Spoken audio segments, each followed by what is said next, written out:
los evangelios más no canónicos que canónicos.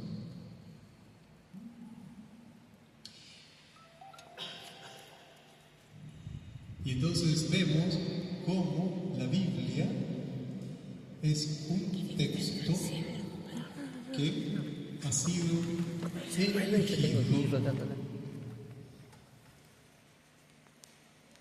Ha sido elegido. ¿Por quién? Por un grupo de personas que no están ahora, porque vivieron hace mucho tiempo. Y eligieron y las fueron poniendo en un orden que le dieron. Yo, por ejemplo, le daría otro orden, pero eso se lo daría yo. Y les digo de verdad, por ejemplo, en los evangelios yo no pondría Mateo, Marcos, Lucas y Juan. Yo pondría Marcos, Mateo, Lucas, Hechos de los Apóstoles y Juan. Así lo pondría yo. Pero yo lo pondría así porque lo pienso desde una estructura pedagógica en orden de aparición de los libros. Pero los que armaron el texto lo pusieron, el primer libro les parecía el más completo, Mateo, y luego pusieron los otros, del menos al más. Bueno, un criterio que para mi gusto está ya pasado de moda, perimido, pero el criterio que se elige hoy, mantener la Biblia así, en ese orden, porque es el orden que le ha dado la comunidad hace 2000 años. Y no se le va a ocurrir a este curita de acá venir a cambiar porque hace 2000 años la iglesia lleva. Entonces, está muy bien, así es. Pero se dan cuenta cómo le podríamos haber dado otro orden. Y yo tendría una pila de fundamentación para decirle el orden que yo propongo es mejor. Y hasta podríamos hoy concluir que es mejor, pero la vamos a dejar así. Porque la iglesia, y este es otro criterio con la Biblia, no quiere que las cosas sean perfectas y científicamente demostrables. No me interesa porque no es en la función religiosa. Eso le toca a la ciencia. Lo que la iglesia quiere es acompañar la fe del creyente. La fe del creyente. Y por ejemplo, si Jesús nació 6 años antes de Cristo o 6 años después de Cristo, no nos hace a la fe. Lo que sí es importante, y esto es innegociable, es que Jesús se encarnó, que Jesús vivió como hombre y que hoy podemos decir, creo que nadie niega, pero si hubiera alguno que niegue porque está un poco chiflado, que hay tanta fundamentación fuera del cristianismo, del catolicismo, que no hace falta demostrar que Jesús fue histórico, porque ya está demostrado. Pero por ejemplo, si nosotros pusiéramos, según con la precisión que tienen las mediciones hoy, midiéramos exactamente con las precisiones que tenemos hoy, nosotros tendríamos que colocar el año del nacimiento de Jesús 6 años antes. O sea que Jesús nació no el 25 de diciembre del año 0, sino que nació el 25 de diciembre del año 6 antes de Cristo. ¿Ven? Pero eso lo podemos decir en un curso de formación, pero no nos cambia nada, porque también podríamos decir que no sabemos cuándo nació, y por lo tanto no nació el 25 de diciembre, porque el 25 de diciembre era en realidad la fiesta del sol en Roma, y cuando Constantino abraza la religión católica como religión oficial, saca el sol y pone al sol de justicia, que es Jesucristo el Señor. ¿Se entiende? Ay, pero la iglesia me estuvo engañando. No lo aprendiste a lo mejor, pero nunca te engañó, porque esto lo sabemos todos los que queremos estudiar un poquito, ¿sabes? ¿Qué hizo la iglesia siempre? Evangelizó la Y entonces así nosotros tenemos una Virgen morena, una Virgen china, una Virgen europea como la María Auxiliadora. Si hay alguien que es distinta a la mamá de Jesús, es María Auxiliadora. Pero yo cuando estaba en Tierra Santa y estaba en el pesebre, yo me imaginaba a María Auxiliadora, la carita de ella y todo, ahí acunando al niño. ¿Y por qué? Y porque tenemos más rasgo europeo nosotros que amerindios, ¿no? Y yo me imagino que una china va y se imagina a la Virgen como una chinita.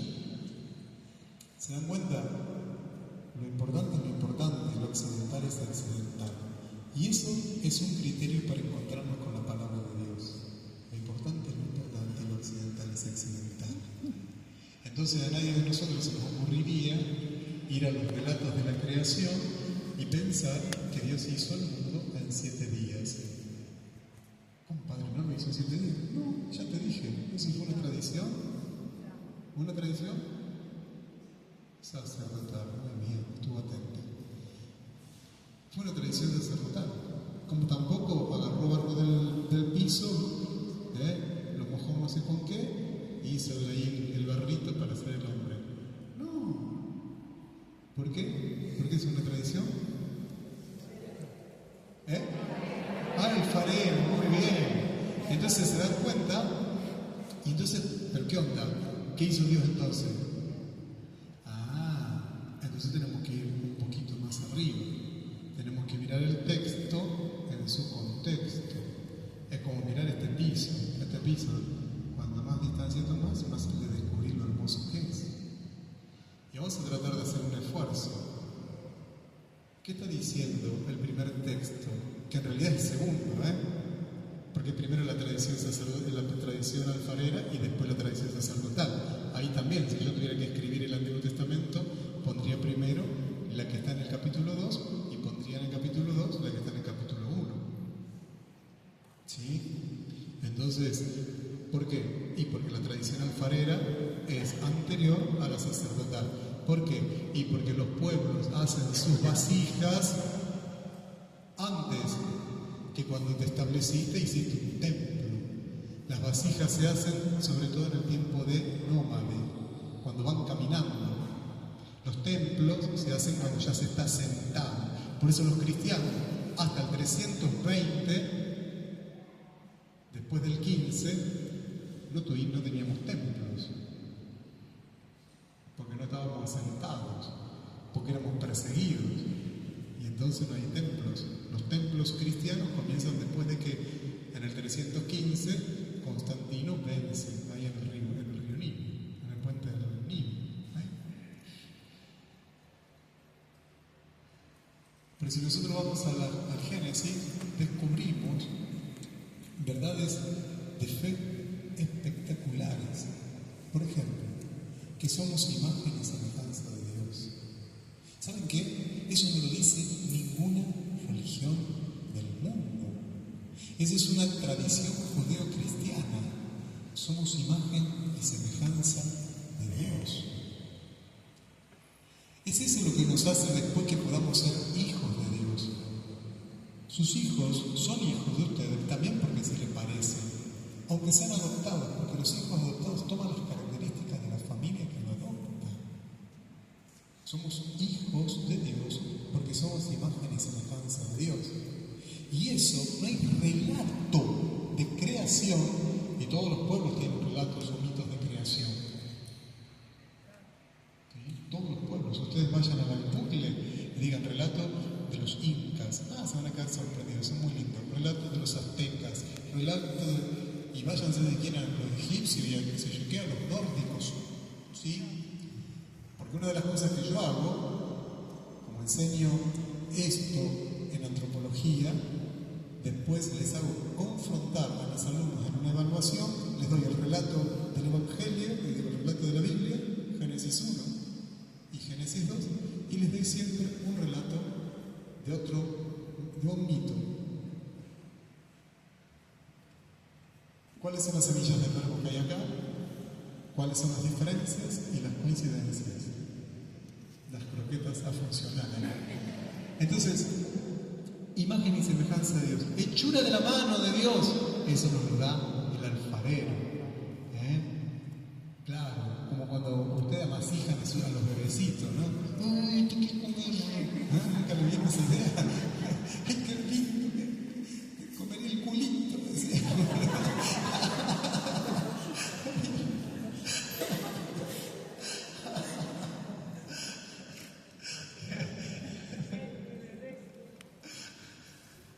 No me vino una idea. Mi hermano más pequeño yo le llevo 12 años. Y entonces el más pequeño era pequeño. Y mamá estaba así, y él tenía las patitas gorditas. Y siempre jugaba mi mamá con nosotros. Y me dice, ay, qué bueno comerte, qué sé yo. Y el nene le hace, ¡pi! Le orina todo. Cuando le cambian las temperaturas a los niños, ¡pi! Me acuerdo como si fuera. Perdón, me fui a un acontecimiento de favor. Pero se dan cuenta lo que está diciendo ahí, que somos hechura de la mano de Dios, que estamos hechos por Él, moldeados. Por eso somos imagen y semejanza de Dios. O sea, acá dice, y acá profundiza con palabras sacerdotales. Entonces dice, imagen y semejanza de Dios. Y acá dice el pobre tipo explicándole al hijo de cómo somos hechura, ¿viste? Nos hizo así como papá hace el amor, ¿viste? Entonces, ¿cómo va profundizando? Y así hay que leer la palabra. Porque si no, después estamos buscándole el pelo al huevo. Y eso no es así. Porque la palabra es como nosotros cuando hablamos.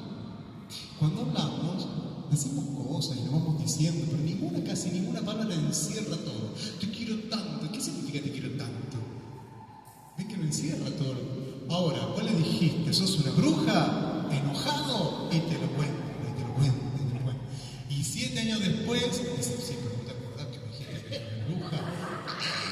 Así que cuídense lo que dice cuando están enojados porque se la pasan a la factura, Pero en Dios no es así, por eso no hay que buscarle el pelo al huevo. El Señor va llevando, y va llevando con lenguaje humano y con la propia historia y la propia persona.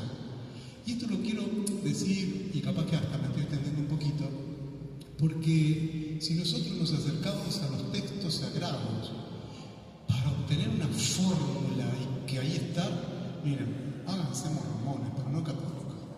No, porque no es así. No es así. El amor es mucho más que eso. El amor es mucho más que eso. Otro concepto que yo quería compartirles hoy es que la creación, el relato de creación, rompe algo que hasta el día de hoy seguimos a veces infectados con esas cosas. Y no sé cómo podemos seguir con todo eso 5.000 años después. Pero el relato de la creación supone un punto de inicio. Y esto que parece tan obvio, que haya un inicio, supone que no hay un ciclo. Es mucho más fácil creer que hay ciclos a que hay historia. Por eso la Biblia, la palabra, habla de la historia de salvación. Que haya un punto de inicio es como que yo estoy acá, este es el punto de inicio y voy hacia allá. Entonces el punto de inicio queda atrás y yo llego hasta acá, cuando me deje el cable, hasta acá. Entonces llego hasta acá.